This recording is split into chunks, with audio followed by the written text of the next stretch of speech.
Kabbalat Shabbat, en cette veille de Shabbat Vayeshev, en cette fête de Hanouka, donc une Kabbalat Shabbat spécifique à Hanouka, où j'aimerais ensemble, en ce jour, premier jour de Hanouka, jour de bénédiction par excellence, parce que ce matin dans le Sefer Torah, on a lu la bénédiction des Kohanim, oui, dans le Sefer Torah, alors qu'habituellement on lit cette bénédiction des Kohanim dans le Sefer Torah après Shavuot, c'est la parashat Nasso.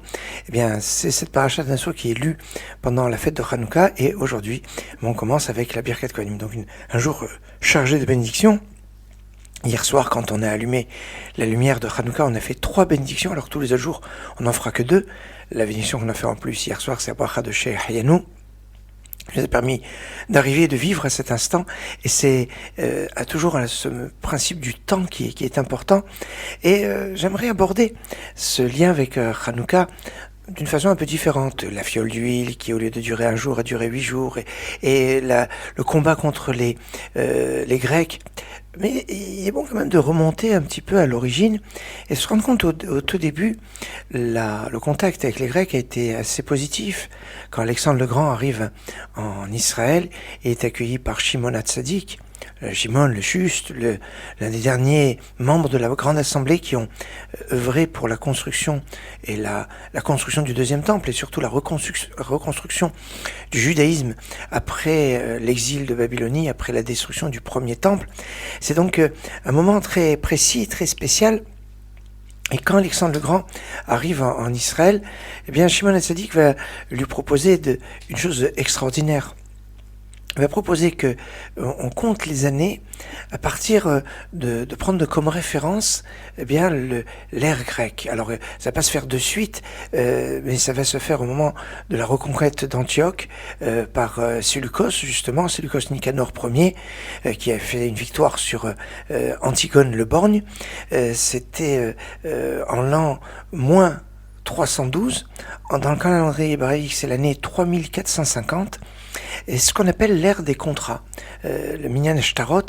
Et c'est très intéressant, très important, parce que dans la Torah, quand on parle de compute, de compter les années, eh bien, on compte d'abord les années à partir de la sortie d'Égypte. Il y a cette référence. Puis il y a le compte à partir de la construction du premier Beth Amikdash, certains en fonction des rois, du règne des rois, et puis depuis la destruction du temple, on a souvent tendance aussi à prendre référence comme la destruction du premier temple, destruction du deuxième temple comme date de départ, mais l'une des dates qui a été marquée dans le judaïsme depuis l'époque grecque jusqu'au XIIe siècle, pratiquement en Babylonie, jusqu'au XVIe siècle en Égypte, les Yéménites continuent aujourd'hui, quand ils écrivent une ketouba, un acte de mariage, un acte de divorce, ils le comptent en l'année, nous sommes par exemple cette année, l'année 2332 du compte de l'ère des contrats, des shtarot. Aujourd'hui, nous, dans les ketuvot, dans la tradition que l'on fait quand on remplit un document officiel par rapport à la Torah, on compte les Briat Haolam en fonction de la création du monde. On pourrait dire de Adam Arishon. C'est un compte assez facile à retrouver. Quand vous prenez par exemple Adam Arishon, son début c'est l'an 1. Et puis alors il a eu son fils Seth alors qu'il était âgé de 130 ans. Son fils Seth a eu son fils à l'âge de 105 ans. Et quand on va additionner comme ça les années de père en fils depuis Adam Arishon, eh bien, on retrouve que la sortie d'Égypte s'est faite en 2448, que la naissance d'Abraham c'était en 1948. Et puis on retrouve comme ça des choses, et ça c'est ce qu'on appelle les Briat Haolam depuis la création du monde. Il y a comme ça des repères dans le temps, et ce repère dans le temps par rapport à l'ère grecque, on pourrait dire à l'ère des Séleucides, ou Minyan Shtarot, l'ère des contrats, en moins 312, en l'an 3450 du calendrier hébraïque, donne un sens assez remarquable. Et c'est vrai que quand Yehuda Maccabi va se battre contre les Grecs, c'est parce que c'était contre une certaine assimilation et puis une certaine façon d'aborder les choses qui étaient négatives.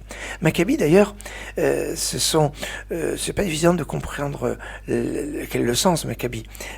Ses frères avaient d'autres noms. Par exemple, son frère Shimon, qui va être celui qui va vivre à l'époque de l'histoire de Hanouka, et de Maccabi sera mort au moment où il sera niftar, au moment de la libération du Beth Amikdash, du temple, et de la réinauguration du sanctuaire.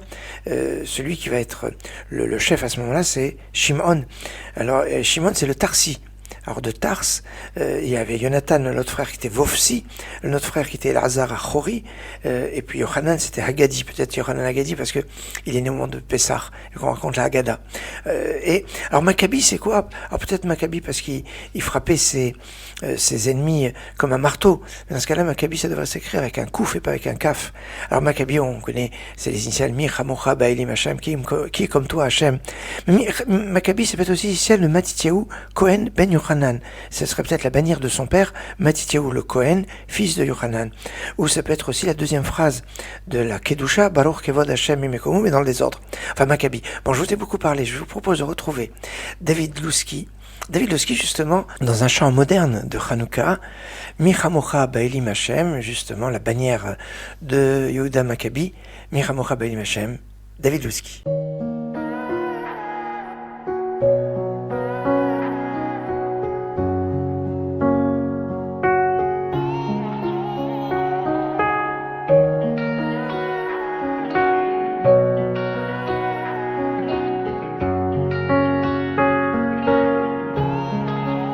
J'ai souhaité une vie sans ombrage, comme un ciel après la pluie sans nuage, un parcours sans blocage, une jeunesse pas freinée par mon âge. À qui se fier? Il ne me reste que toi, les yeux baissés, le cœur tourné vers toi. La vie est courte, la vie est sourde, elle ne m'entend pas quand je crie au secours. J'attends de toi un non-retour, je n'ai plus les jambes pour un détour. J'attendrai mon tour, j'attendrai ton amour, je n'ai plus les oreilles pour les discours. J'ai vécu dans l'espoir, maintenant c'est avec toi que j'écris mon histoire. Michamocha Baelim Hashem, Mikamocha Nedam HaKodesh, Michamocha Baelim Hashem, Mikamocha Nedam HaKodesh. J'ai reçu, oui j'ai vécu, je fais pas d'abus. Dis-moi que ta vérité est mon dû, je reçois. Oui je vois, je veux croire en la venue d'un soleil tard le soir. Vers toi seront mes gestes, Osé Shamaï Varetz. Sur toi je dépose ma peine, je suis Kezri Meim Hashem. Je suis pas poète, c'est une prière d'un enfant qui s'adresse à son père. Je t'ai pris sur moi comme repère pour que tu nous protèges, nous éclaires. Michamocha Baelim Hashem, Mikamocha Nedam HaKodesh, Michamocha Baelim Hashem, Mikamocha Nedam HaKodesh. On supporte les épreuves que tu envoies en ayant besoin de toi. On fera le premier pas. C'est toi notre Père. Commence à ouvrir tes bras. Enlace-nous comme un père. Guide-nous comme un roi. Michamocha Baelim Hashem, Mikamocha Nedam HaKodesh, Michamocha Baelim Hashem, Mikamocha Nedam HaKodesh. David Lusky, Miramocha Baelim Hashem. J'aimerais revenir sur 2 points. Le premier, c'est l'histoire des cadeaux. Si vous voulez faire le plus beau cadeau aux enfants pendant la fête de Hanouka, c'est pas non seulement les cadeaux que vous pouvez faire, ou même leur donner de l'argent, ce qu'on appelle Hanouka Geld, pour des cadeaux, pour avoir de la possession. Non, ce que vous pouvez leur faire le plus beau cadeau, c'est l'identité. C'est une histoire. Pas un conte virtuel, une légende, une fiction fantaisiste. Non, une histoire authentique. Une histoire de notre identité, de notre origine. Un héritage qui a une richesse extraordinaire, qui nous lie à des idéaux, qui nous relie à une chaîne ininterrompue, qui nous rattache au mont Sinaï, qui nous rattache aux patriarches, aux Havot. Un peuple a besoin d'une identité. L'identité nécessite une mémoire, et la mémoire s'enracine dans notre histoire. Ça, c'est quelque chose de fondamental, et c'est le plus beau cadeau que vous pouvez faire à vos enfants, c'est ce principe de cette identité. Deuxième point que je voudrais vous faire partager, c'est le lien de la fête de Hanouka avec les femmes et les filles. Et oui, dans certaines communautés, notamment les communautés tunisiennes, mais pas seulement, il y a Rosh Chodesh le Bnat, la fête des filles, qui en fait correspond à la Néoménie, au Rosh Chodesh, qui est au mois de Tevet. Alors, c'est un peu l'équivalent de la fête des garçons qu'il y a pour Yitro, au moment où on reçoit la Torah. Et là, il y a la conjugaison à la fois de jour de Rosh Chodesh, qui est un jour de fête pour les femmes, tous les jours de Rosh Chodesh, parce qu'elles n'ont pas voulu participer à la fête du Vaudor. Mais c'est la fête de Hanouka où les femmes alors ça veut dire quoi? Elles étaient aussi dans le miracle, au point qu'une femme peut allumer les lumières de Hanouka et rendre quitte son mari. Mieux encore, si on a besoin d'un minyan, parce que à la synagogue, quand on doit faire la bénédiction à la synagogue, seulement la synagogue, pour faire la bénédiction pour l'allumage de la Hanouka, on a besoin d'un minyan.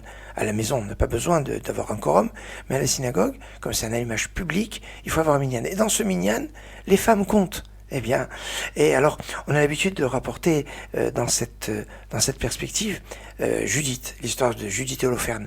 Mais quand on lit le livre de Judith, on se perd un peu, parce que l'histoire de Judith, dans le texte qui ne fait pas partie d'ailleurs du canon biblique, il est dans la Bible chrétienne, mais pas dans la Bible hébraïque, il fait partie des livres qui n'ont pas été inclus.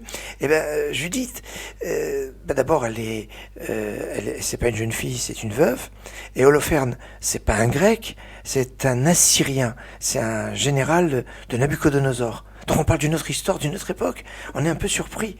Et alors, bon, on va garder. Alors, on va dire peut-être que cette histoire, elle a été marquée en code et que, au lieu de parler de Nicanor, général grec, on a mis Holoferne comme pour coder les choses et même le lieu où elle était. Ça s'appelait Bethulia qui veut dire à la jeune fille. Alors même si dans l'histoire elle est veuve, peut-être pour cacher cette histoire. Mais je serais tenté de dire que il y a une autre femme qui est une héroïne de cette histoire. C'est la reine Shlom Tzion. La reine Shlom Tzion, c'est comme ça qu'on l'appelle en hébreu. En français, on l'appelle Salomé Alexandra. C'était l'épouse d'un roi. Après, elle a fait Yiboum avec un autre roi. Elle avait 2 fils. Elle était l'épouse d'Aristobulus. Et après ses 2 fils, Hircan II et Aristobulus II, ça va être la guerre entre eux et ça va faire rentrer Pompée, les Romains, en Israël. Mais le règne de 9 ans de Shlom Tzion, de Salomé Alexandra, sont les plus belles années qu'il y a de cette époque, et peut-être parmi les plus belles années des Hashmonaïm. Et donc finalement, de tout le règne des Asmonéens, eh ben, c'est le règne d'une femme qui sauve l'honneur, Salomé Alexandra. Et je crois que c'était important de le mentionner et de le souligner.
Zamru Lashem Chasidov,